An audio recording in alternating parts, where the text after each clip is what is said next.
Nyo mangat payah li singkai aku. Kuah Belangong. Payah li singkai. Itu tadi. Ha? Ham nyo itilah idih nyo mangat ha payah li singkai aku. Aku ngai pakai nama antro tadi. Nya hai urun Jawa. Sana dah urun Jawa. Nya menyo di Aceh Utara kamar wak itu. Nyo hino di Aceh Dayu tukang masak. Nah, ni kalian kuah Belangong Aceh Dayu. Kalau kedanya di Aceh Utara hana kuah Belangong.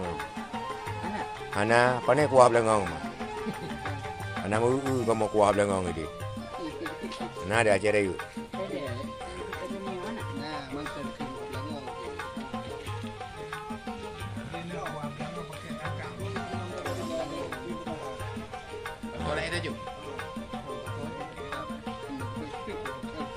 Nyo kuah Belangong memang Aceh Dayu yang terkenal. Memang terkenal kena buka. Mangat memang pi. Nyo mangat yang gede mangat memang. Nyo sia kuah rebu nyo di Aceh Dayu. Ya. Mangat kuah rebu. Ane tu kuah rebu. Tirebu. Oh, 3,000. 3,000 salah ke macu kamu nyo Aceh Utara ke macu tahun salah. Ha. Bukan dia bukan.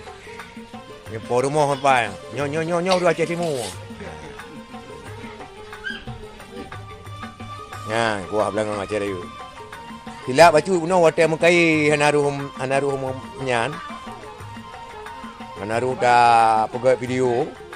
Nah itu dia awak Aceh lain ke ba. Han kalian awak matau tu ko u pegat. Ko u. Ha? Ah.